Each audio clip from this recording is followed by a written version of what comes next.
Hello दोस्तों, स्वागत है आपका हमारे यूट्यूब चैनल पर। और आज बात करने वाले हैं electronic mart India limited IPO के बारे में। यह कंपनी 1980 में कॉर्पोरेटेड हुई थी और यह फोर्थ लार्जेस्ट कंज्यूमर ड्यूरेबल है इंडिया का। अभी ये सबसे ज़्यादा अगर देखा जाए तो साउथ इंडिया में और लीडरशिप पोजीशन में है साउथ इंडिया में। तो कंपनी अगर आप देखिएगा जो ऑपरेशन है अपना रखती है वो ज़्यादातर एक डाइवर्सिफाइड वे में इसका पोर्टफोलियो भी है और जोग्राफिकल प्रेजेंस जो है वो साउथ में सबसे ज़्यादा है। ठीक है, बात करते हैं कि कंपनी का जो फोकस है वो किस कैसे अप्लायंसेस को पर ज़्यादा फोकस रहता है।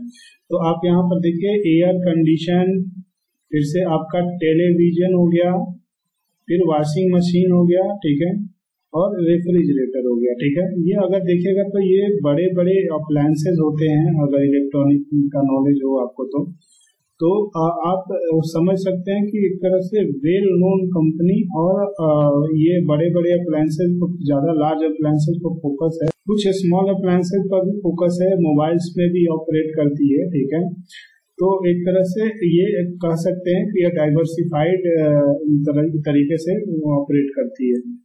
कंपनी जो है उसका स्टॉक कीपिंग यूनिट जिसको SKUS भी बोलते हैं, ठीक है, वो 6000 है। एक तरह से फ्लिपकार्ट के तौर पर आप देखिएगा तो वेयर हाउसेज होते हैं, तो वो कंपनी को जैसे कि कहीं भी अपने लॉजिस्टिक सप्लाई चेन को मेंटेन करने में हेल्प करता है। तो ये भी आपका 6000 यूनिट्स स्टॉक कीपिंग यूनिट्स है। तो 70 कंज्यूमर ड्यूरेबल्स इलेक्ट्रॉनिक ब्रांड्स को कवर कर लेती है, तो उससे ज्यादा ही कवर करती है। पॉजिटिव क्या है इलेक्ट्रॉनिक मार्ट्स इंडिया लिमिटेड में? पॉजिटिव है कि ये फोर्थ लार्जेस्ट कंज्यूमर ड्यूरेबल है और लीडरशिप पोजीशन में है साउथ इंडिया में।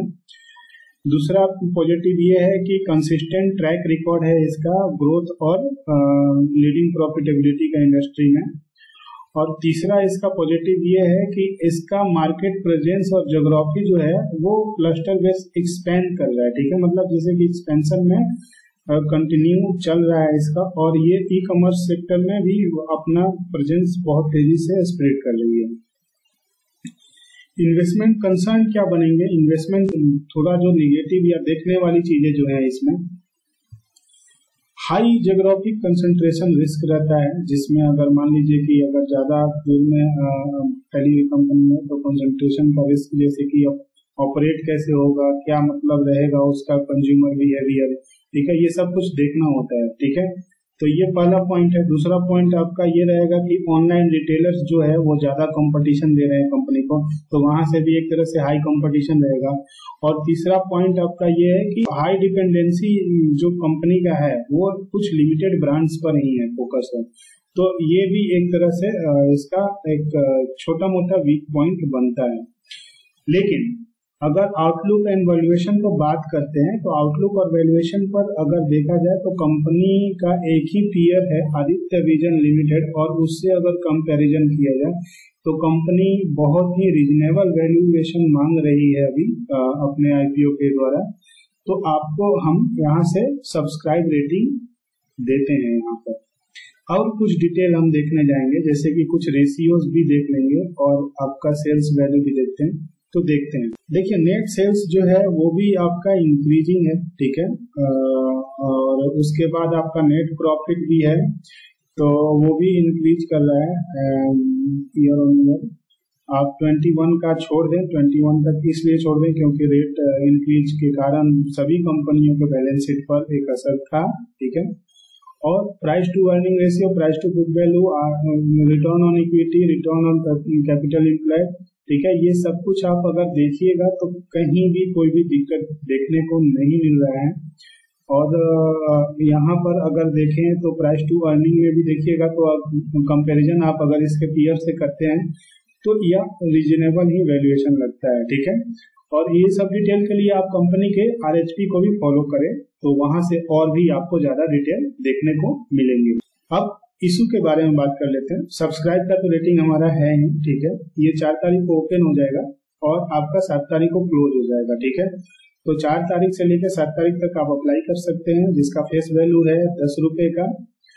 और आपका ये फ्रेश इशू ही है पूरा पूरा, ठीक है। इसमें आपका देखिए ऑफर फॉर सेल नहीं है, फ्रेश इशू 500 करोड़ का है, ठीक है।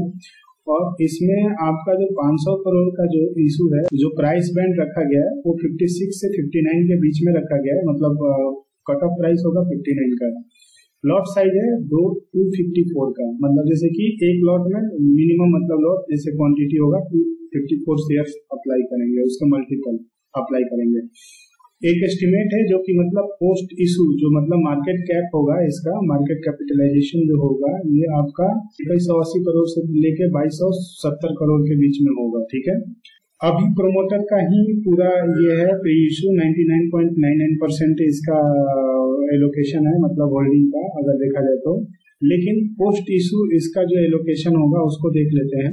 पोस्ट इशू अगर देखिएगा तो प्रोमोटर 78% रह जाएंगे और आपका ये पब्लिक 22% चला जाएगा, ठीक है। बुक बिल्डिंग जो है आपका ये QIB के लिए 50% है और नॉन इंस्टीट्यूशनल के लिए NII के लिए आपका 15% और रिटेलर के लिए 35% है, ठीक है। तो यानी कि आप अप्लाई करें, इसमें आप चांसेज है इशू मिलने का, तो आप इसमें अप्लाई कर सकते हैं, एलोकेशन अच्छा खासा है। इसका बिजनेस एक्टिविटी जो है क्रॉस चैनल्स, तो रिटेल है, रिटेल में भी है, होलसेल में भी है और ई कॉमर्स मैंने आपसे डिस्कस किया था कि ई कॉमर्स में भी इसका प्रेजेंस है। तो ये तीनों मतलब 3 चैनल्स पर वर्क कर रही है, जो कि retail, wholesale and e commerce है। ऑब्जेक्टिव ऑफ द ऑफर्स क्या है, ठीक है। तो मतलब पहला तो 500 जो करोड़ जो लेगी आपसे, ठीक है, फ्रेश इशू के थ्रू जो ये आएंगे इसके पास, वो कहाँ कहाँ यूटिलाइज किया जाएगा। तो 220 करोड़ जो है वो आपका फंडिंग होगा, वर्किंग कैपिटल रिक्वायरमेंट को ये यूज किया जाएगा। 111.4 करोड़ जो आपका आएगा वो आपका कैपिटल एक्सपेंडिचर एंड एक्सपेंशन के लिए यूज किया जाएगा, जो कि स्टोर्स एंड वेयर हाउसेस को एक्सपेंड करेगी कंपनी। 55 करोड़ जो ये यूज करेगी वो रीपेमेंट और प्रीपेमेंट, मतलब जो बोरोइंग्स है या कुछ सर्टेन पार्ट्स के लिए, सब के लिए यूज किया जाएगा। और रेस्ट जो होगा वो आपका जनरल कॉर्पोरेट पर्पस के लिए यूज किया जाएगा कंपनी के द्वारा। तो यही सारा डिटेल है कंपनी का, और ये मतलब आपको IPO में पैसे लगाने चाहिए। अभी अगर अब देखा जाए तो ये कंपनी जो है वो कंज्यूमर ड्यूरेबल है, तो कंज्यूमर ड्यूरेबल जो सेक्टर भी अगर देखिएगा तो वो एक तरह से एवरग्रीन सेक्टर के तौर पर ही देखा जाता है, और उसमें आपका इन्फ्लेशन और ये सब का पॉजिटिव ही असर दिखता है। तो ये अभी एक तरह से मोस्ट डिमांडेड सेक्टर है और यहाँ पर आपको अप्लाई करना चाहिए। थैंक यू, यही इन्फॉर्मेशन है। अगर वीडियो अच्छा लगा तो लाइक, और चैनल नया है तो सब्सक्राइब जरूर करें, क्योंकि आपके सब्सक्राइब करने से एक तरह से जो भी आने वाला हमारा इंफॉर्मेटिव वीडियो होगा उसको तो आप मतलब इजीली एक्सेस कर ही पाइएगा। प्लस में दूसरा चीज ये है कि एक सपोर्ट भी मिलेगा, जिसमें हमें मोटिवेशन मिलता है और हम और भी मेहनत करके आपके लिए इंफॉर्मेटिव वीडियो लाते हैं। तो अभी के लिए थैंक यू, आप अपना भी ध्यान रखिए।